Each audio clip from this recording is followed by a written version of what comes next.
I want to ask you a question. What is the price, or what can be given to you that will make you stop coming to church again? What is it that can be given to you that will make you stop praying? What is it that can be given to you that will make you to stop evangelizing? What is it that will be given to you that will make you stop giving to the cause of God's kingdom? What is it that will be given to you that will make you disconnect yourself from God? What is the price? If you said nothing, wave your hands, let me see. Everybody. And I tell you why.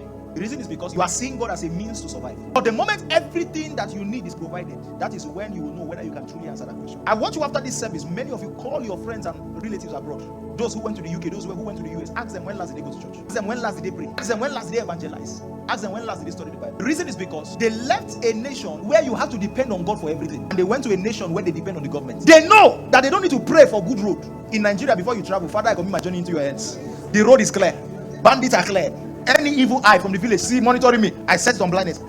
But over there, you are not praying that kind of prayer because you are not worried of bandits. You are not worried of accidents because their roads are good. So you will discover that when you travel there, over 80% of your prayer points has been answered. So what else will you be doing? How will your Christian devotion be? That's when you will discover that you are more selfish than you thought you were. That's when you will discover that everything was just about what you needed, not because you actually loved God. When you are coming to church frequently, when God answers all your prayers, are you sure you'll be coming to church? Even the little one God answers, you discover that for some time you didn't pray again, not until there was another problem that came. Be careful when your answered prayers become a concern to God. The result can swallow encounters if you are not careful. When you had passion and love when you were still a student, is that how you are now that you are a CEO? Every day of my life I say to the Lord, I say, may I not be blinded by what you do, to forget who God actually is.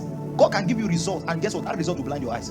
You will not know when you begin to follow after strange gods. You are no longer concerned about God, you are concerned about results. Sometimes a mega ministry can blind your eyes. You are no longer concerned about God, you are concerned about the church. Is mega ministry bad? No, it's not bad. We are getting there. But you must be very careful so that the result does not blind your eyes. When you prayed, when you had nothing, is it how you pray now that you have everything? These are questions you need to ask yourself. How will you know you will betray God? By the little things he has done for you. What was your reaction after he did it for you? You asked him for a job, you no longer have time for him. You asked him for a husband, he gave you the husband, you no longer have time for him. You are saying my husband is the Lord of my house. I have to please my husband first. Remember, there was no husband to please. You got a wife, and all of a sudden, my wife is the apple of my eye. Let me just make her happy. Am I saying you should not make your wife happy? No.